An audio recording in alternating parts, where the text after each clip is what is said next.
और बोल पड़े बेटा नारद शृणुतात मुनि श्रेष्ठा कथयामि कथां शुभां यां श्रुत्वा सफलं जन्म भविष्यति न संशयः।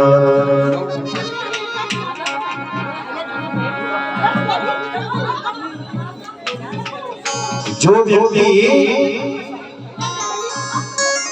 शिव और पार्वती की कथा को सुनता है, शिव और सती की कथा को सुनता है, उसका जीवन सफल हो जाता है। याम सुत्वा सफलम जन्मः कथयामि कथां शुभां। तुमने जो मुझसे ये कथा पूछी है, तुमने आज मेरा जन्म सफल कर दिया। गुरु जय श्री राम। बोले एक समय की बात थी, मैंने सृष्टि करी, ब्रह्मा जी कह रहे हैं, और सृष्टि के प्रारंभ में 4 ऋषियों को जन्म दिया जिनका नाम है सनकादिक मुनि। सनकादिक ऋषियों को मैंने जन्म दिया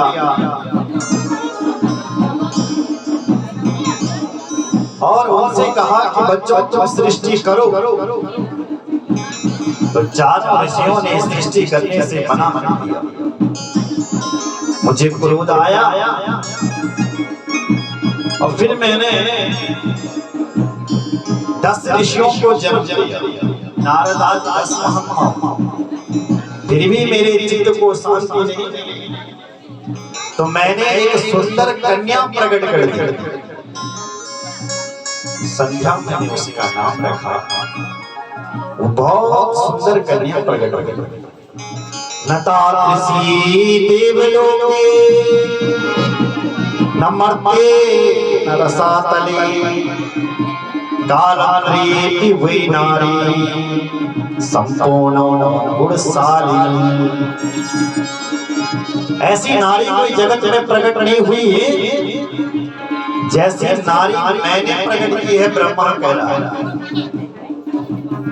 मैंने उसका नाम रखा संध्या।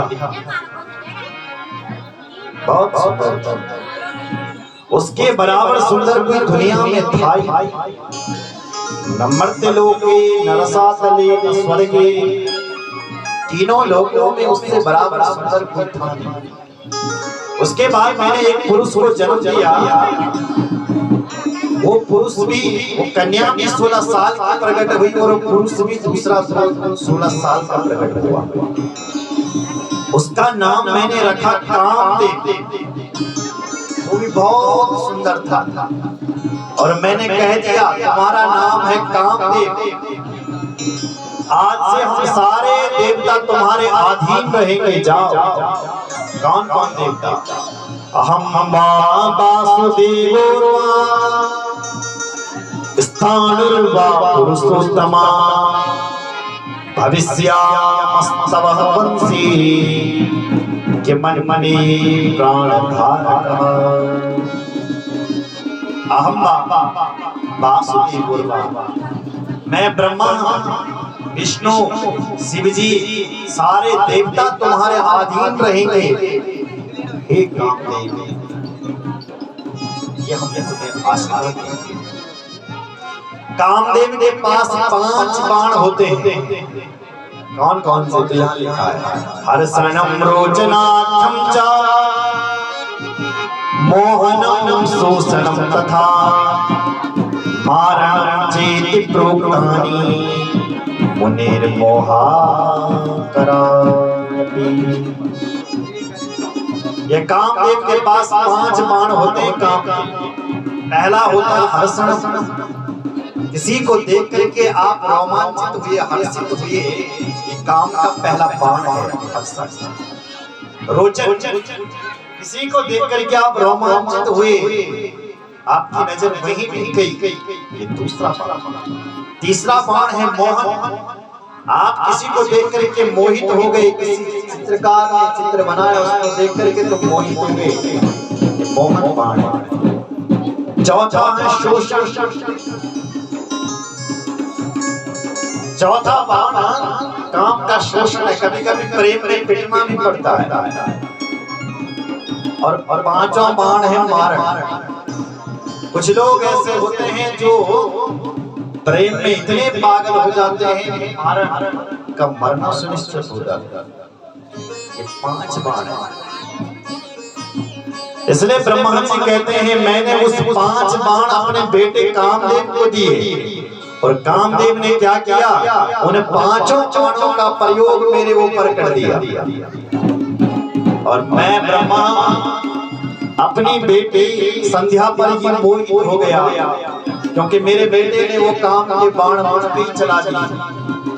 मोहित हुआ तो शिव जी वहीं पर था, धर्मराज भी वहीं पर था। उन्होंने मुझे डांटा, देखो देखो इस ब्रह्मा को शर्म भी नहीं आ रही, ब्रह्मा महापापी है, अपनी बेटी पर ये कुदृष्टि डाल रहा है।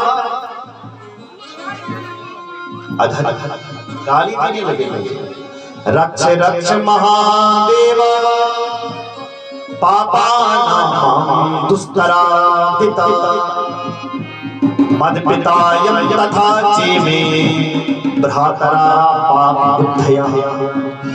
शिव जी मेरे सामने प्रकट हुआ। शिव जी ने मुझे डांटा, है ब्रह्मा तेरे लिए धिक्कार है, धिक्कार है, धिक्कार है। हे ब्रह्मा तुम्हें ये पता होना चाहिए, तथा माता च भगिनी भ्रातृ पत्नी तथा सुता एता कुतिष्ठया धिष्ठ्या कदापि विपश्चितः। इन लोगों पर कभी कुदृष्टि नहीं डालना चाहिए, माता पर, बहन पर, छोटे भाई की पत्नी पर और अपनी बेटी पर। जो कुदृष्टि डालता है वह अधर्मी हो जाता है। इसलिए ब्रह्मा तेरे ज्ञान के लिए धिक्कार है, तूने अपनी बेटी पर ही कुदृष्टि डाली है, तेरे वेदों के लिए धिक्कार है, तेरे लिए धिक्कार है, धिक्कार है। ऐसा कहने लगे भगवान शिव। विकृतं श्रुतं सदा तस्या यस्य कान्तं मनोहरत् धैर्यदा दृश्य लोकेषु मज्जयत्वापि मानसं। मेरे लिए जब ये शब्द कहे, ब्रह्मा जी कह रहा है बेटा नारायण, भगवान शिव ने जब मुझे ये कहा तो मुझे पसीना हुआ, पसीना, और मेरे पसीना से ही पितृ देवता प्रकट हो गए। बोले पितृ देवताओं की जय। मुझे शिव जी ने गाली दी, मुझे तो लज्जा। मैंने मन में सोचा कि आज मैं मोहित हुआ, यदि मैंने शिव जी को भी किसी पर मोहित करके नहीं देखा तो मैं ब्रह्मा तब तक मान। जैसे आज मैं मोहित हुआ हूँ, ऐसे इस शिव जी को भी किसी के ऊपर मोहित करूंगा। ये मैंने पक्का अपने मन में ठान लिया। और मैं अपने बेटे के पास आया और अपने बेटे से कहने लगा, बेटा कामदेव, मैं चाहूं तो मैं ब्रह्मा हूं, तुझे भस्म कर सकता हूं, पर तू मेरा बेटा है, तूने तो मेरे साथ ये काम किया है।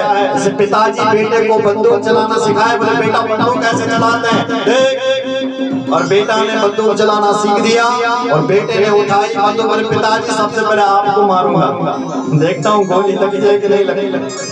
वही काम कर दिया तूने मेरे साथ। मैंने तुझे ये 5 बाण दिए, तूने मुझे ही फूंक दिया उनसे।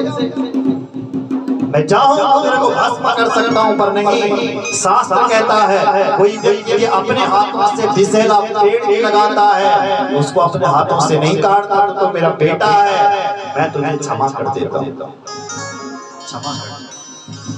अब ब्रह्मा की जो बेटी थी, जो थी संध्या, उसको बहुत बड़ी लज्जा आई और सोचने लगी कि मेरे इस शरीर के लिए धिक्कार है कि मेरा पिताजी मेरे ऊपर मोहित हो गया, मेरे लिए धिक्कार है। सोचने लगी किंतु एकम स्थापयस्यामि मर्यादानि भूतले उत्पन्न मात्रा यथा कामा कामस्यो शरीरेण। ये जन्म लेते ही काम भावना उत्पन्न होने नहीं दूंगी। बहुत बड़ी लज्जित हुई महाराज और घर से निकल गई। और एक बहुत बड़ा ऊंचा पर्वत था हिमालय, वहां गई और वहां कठोर तपस्या करने लगी। ब्रह्मा ने देखा कि मेरी बेटी तपस्या करने के लिए गई हुई है, तो ब्रह्मा ने अपने बेटा वशिष्ठ को भेजा कि तुम जाओ और जो मेरी बेटी संध्या है उसको शिव मंत्र की दीक्षा। बेटा गया, वशिष्ठ जी ने उस संध्या देवी को शिव नाम की दीक्षा दी और कहा, देवी ओम नमः शंकराय ओम विद्यानंतेन संततम मौन तपस्या प्रारभ्य मन में निगत शृणु। मंत्र दे दिया, कौन सा? नमः शिवाय या ओम नमः शिवाय, ये मंत्र दिया और कहा देवी तुम इस मंत्र से तपस्या करो। तो उस संध्या भगवती ने चतुर्युगी कई साल तपस्या की महाराज, घोर तप किया। आज वो भगवान शंकर घोर तपस्या से प्रकट हो गए। संध्या ने देखा कि भगवान शंकर प्रकट हुए हैं तो उनकी स्तुति गाई। निराकार ज्ञानमयम् परमं स्थूलम् नाति सूक्ष्मं न चोर्यम् अंतरिक्षं योगभस्मस्य तस्मै तुभ्यं लोकत्रय नमोस्तुते। हे मेरे शंकर जी, निराकार आपका जो स्वरूप है वह निराकार है। शिवलिंग भगवान निराकार रूप में भी वर्णित है। ज्ञानमय, आप ज्ञानी हैं, परम ईशम स्थूलम सूक्ष्मम चेत ध्यानम योग्य। सब कुछ धरती पर जो कुछ भी है मेरे भगवान वो आप ही हो। यदि आप मेरे से प्रसन्न हो तो मुझे वरदान दो, वरदान दो, वरदान दो। यदि देव प्रसन्नोऽस्मि तपसा मम साम्प्रतं व्रतस्तदायं प्रथमो वरो मम विधीयताम्। हे मेरे भगवान शिव, यदि तुम मेरे ऊपर प्रसन्न है तो पहला मुझे वरदान दो कि उत्पन्न मात्रा देवी सा प्राणिनोस्मि नभास्तरे। धरती पर किसी के ऊपर जन्म होते ही काम पैदा न हो। इधर सुनो मेरी, संसार में पहले जब लोग जन्म लेते थे ना तो सीधे 16 साल के प्रकट हो जाते थे। मानस दृष्टि होती थी ब्रह्मा, और 16 साल की उम्र में सारे विकार उत्पन्न हो जाते थे, काम क्रोध सब एक ही के अंदर। इसलिए संध्या भगवती कह रही ऐसा ना हो। व्यक्ति की अवस्था को छोटी कर दो महादेव। पहला वरदान तो दूसरा वरदान ये दो कि मेरी जैसी पतिव्रता स्त्री संसार में कोई दूसरी ना हो। और तीसरा वरदान ये दो कि जो भी मेरे ऊपर कुदृष्टि डाले, मुझे बुरी नजर से देखे, वो व्यक्ति नपुंसक हो जाए। खतरनाक वरदान मांगा। पहला वरदान मांगा कि संसार में किसी के ऊपर काम उत्पन्न न हो। भगवान से प्रसन्न हुए और बोल पड़े, देवी ऐसा ही हो, हम तुम्हारा पहला वरदान पूरा कर देते हैं। इसलिए हम व्यक्ति की जो आयु है उसको 3 भागों में परिणित कर देते हैं। कौन कौन सी? प्रथमो शैशवो भावो कौमारभ्योऽतीयका, तृतीयो यौवनो धमाश्च, चतुर्थो वार्धकस्तथा। मेरी ओर देखो, शिवजी ने 4 अवस्था में बांट दिया व्यक्ति का। व्यक्ति अब जब पैदा होगा ना तो शैशवो बाल भाव होगा। शैशव मतलब बाल। जब थोड़ा सा और बड़ा होगा 5 साल से ऊपर तब कौमार, और जब 8 साल से ऊपर होगा तब यौवन, और जब 16 साल की उम्र में जाएगा वार्धक्य। 16 साल की जब उम्र ऊपर हो जाएगी तब उसके अंदर काम विकार पैदा होगा। देवी पहले उसको इन भावों में रहेगा। बच्चा पैदा होगा तो लोग उसको बाल भाव से देखेंगे, बालक है, छोटा शिशु। जब थोड़ा सा बड़ा होगा तो कौमार अवस्था में 5-6 साल की अवस्था, 7 साल का बच्चा कुमार है। जब 8 साल से ऊपर होगा तो यौवन भाव में आ जाएगा। 9, 10, 11, 12, 16 और जब 16 से ऊपर होगा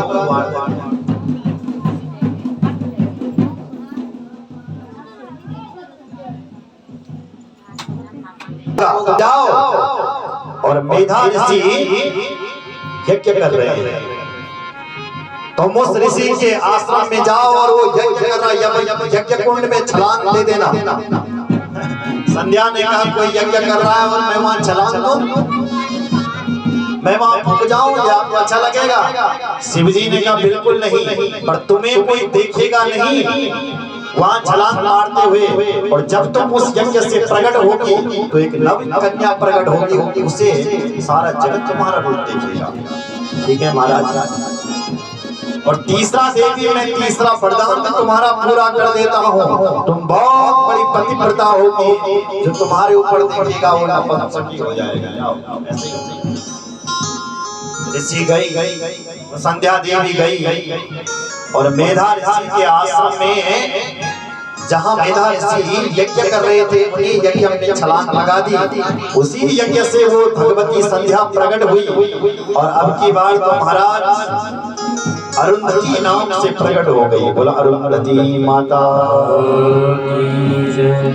छलांग मारते हुए किसी ने नहीं देखा, लेकिन जब बेटी प्रकट हुई तो अरुंधति नाम से स्वयं ब्रह्मा, विष्णु और महेश ने उनका विवाह वशिष्ठ ऋषि से कर दिया।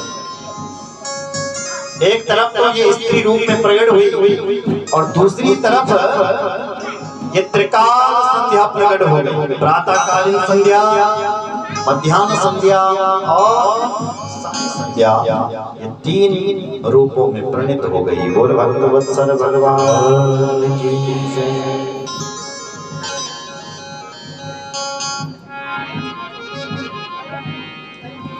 इसलिए ऋषियों, ये तो रही संध्या की बात, संध्या की कहानी। अब जो ब्रह्मा जी है, उनका जो व्रत लिया हुआ था कि मैं शिव जी को भी मोहित होते हुए देखूंगा, अब ब्रह्मा जी उसका प्रयास करने लग गया। तो क्या किया ब्रह्मा ने? उस आदि शक्ति मां भगवती की तपस्या की, कठोर तप किया ब्रह्मा ने और ब्रह्मा के पुत्र दक्ष ने। और जब तपस्या की तो आज वो मां भगवती अंबर आकाश में प्रकट हो गई। बोले जगदम्बा मैया की जय। ब्रह्मा जी ने स्तुति की, कहने लगे नमो नमस्ते जगतः प्रवृत्ति निवृत्ति रूपे स्थिता सद्गुरुके चराचर भगवती सुशक्ति सनातनी सर्वविमोहनी। हे मेरी माँ, नमो नमस्ते, मैं आपको प्रणाम करता हूँ। आप जगत की माता हैं, प्रवृत्ति है, निवृत्ति है, चराचर जगत में जितने भी शक्ति हैं वो सब आपकी दी हुई है। आपसे ये संसार है, आपसे ये बिखरता है, आप ही इसको संहारती हो और आप ही इसकी सृष्टि करते हो। हे माँ, आप सनातनी हो, आपको हम प्रणाम करते हैं। वो जगदम्बा मैया की जय। अगर आप हमारे ऊपर प्रसन्न हो मेरी माँ, तो आप हमें वरदान दो कि आप हमारी बेटी बन जाओ और आप भगवान शिव को मोहित करो। ब्रह्मा ने कहा, माँ बोले मैं शिव जी को मोहित तो करूं। यदुक्तम भवता ब्रह्मन् समस्तं सत्यमेव तद् मद्रते मोहयतिहा शंकरस्य न विद्यते। वैसे तो शंकर जी को कोई मोहित नहीं कर सकती, पर मैं उस शंकर को मोहित जरूर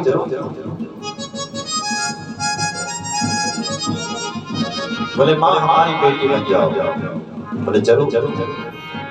ब्रह्मा भी कहता है उत्पन्ना दक्ष जाया सती रूपेण संकरम अहम सभास्यामि लीलया पितामह। हे दक्ष, मैं तेरे बाप की तो बेटी नहीं बन सकती क्योंकि तेरा बाप तो ब्रह्मा है, उस पर मुझे विश्वास नहीं है। वो जब संध्या पर मोहित हो सकता है तो मैं जगत की माता उसमें भी हो जाएगा, इसलिए तेरे बाप की बेटी तो मैं नहीं बनूंगी पर तेरी बेटी मैं बन जाऊंगी, एक शर्त पर। क्या शर्त है माँ? बोले शर्त यह है कि तूने यदि मेरा कभी अपमान कर दिया, कहा यदि तूने मेरा कभी अपमान कर दिया मेरा और मेरे पति का, तो मैं इस शरीर को क्षण भर भी नहीं रखूंगी अपने शरीर पर। क्या यदि तूने मेरा और मेरे पति का अपमान कर दिया, यद भवान मयि पुनर भवेन मंदादरस्तदा देहं त्याजं निजं सत्यं स्वाभान्यस्या तथा वेदतम। रहस्य मैं अपने शरीर को ही छोड़ दूंगी, सत्य सत्य न संशया, मैं सत्य कह रहा हूँ। देह जम जम जम जम अपने शरीर को छोड़ दूंगी। इतना कह करके वो माँ भगवती अंतर्धान हो गई। बोल भगवत्सल भगवान की जय। दोनों बेटा और बाप घर में आए और उस दक्ष के 10,000 बेटा हुए। कितने बेटा? 10,000। नारद जी ने सभी को महात्मा बना दिया 1 मिनट में। फिर इस दक्ष ने 10,000 बेटा और प्रकट किए। नारद जी उनको भी महात्मा बनाना था, वो नहीं बने। तो नारद जी ने कहा ये महात्मा कैसे बनेंगे? तो उनसे कुछ प्रश्न पूछे, बच्चों अगर तुमने मेरे प्रश्नों का उत्तर दे दिया तो तुम महात्मा मत बनना, यदि तुमने मेरे प्रश्नों का उत्तर नहीं दिया तो तुम्हें महात्मा बनना होगा। क्या तुम्हें स्वीकार है? तो स्वीकार। बच्चों बताओ कौशल्य के पति का नाम क्या है? अच्छा, जिस बिल में घुसने के बाद कोई बाहर नहीं आता उस बिल का नाम क्या है? हमें नहीं पता। बोले माया के पति कौन है? बोले हमें ये भी नहीं पता। ठीक है बच्चों, तुम्हें कुछ नहीं पता तो तुम मेरा चेला बन जाओ, सब सन्यासी बन जाओ। तो सबको सन्यासी बना दिया और कह दिया बच्चों माया के पति है माधव, माया के पति है शिव। जब तक ये जीवन शिव जी से नहीं जोड़ा तब तक हम सब क्या हैं? सब यानी मुर्दा, सब यानी मुर्दा। और जब शिव जी से जुड़ जाते हैं तो इसका मतलब यह है कि माया की दासी हो जाती है और हम सब शिव से हो जाते हैं।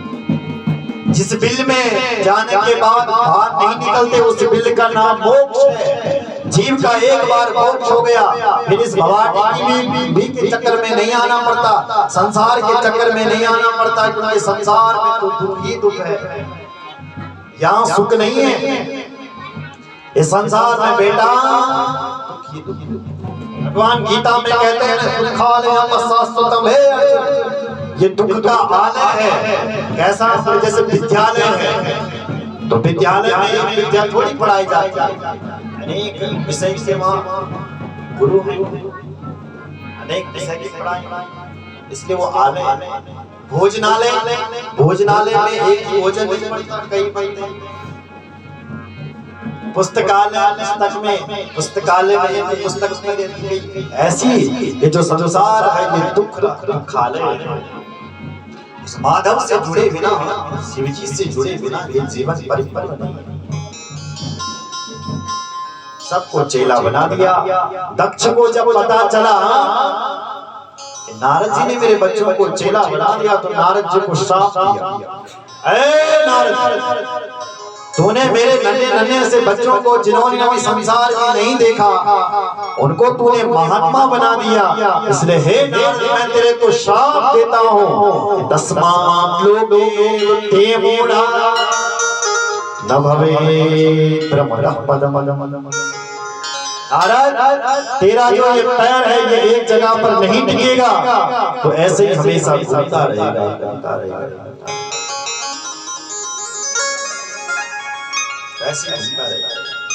नारद जी ने कहा अच्छी बात, रमता जोगी बहता पानी अच्छा लगता है, हम एक जगह पर टिकना भी नहीं चाहते। अच्छा किया तूने मुझे श्राप दे दिया, अब तो हम और भी अच्छा होगा कि मैं घूमता रहूंगा। घूमने वाले क्या था महाराज, घर में गया, अब की बात इस दक्ष ने 60,000 कन्याओं को जन्म दे दिया।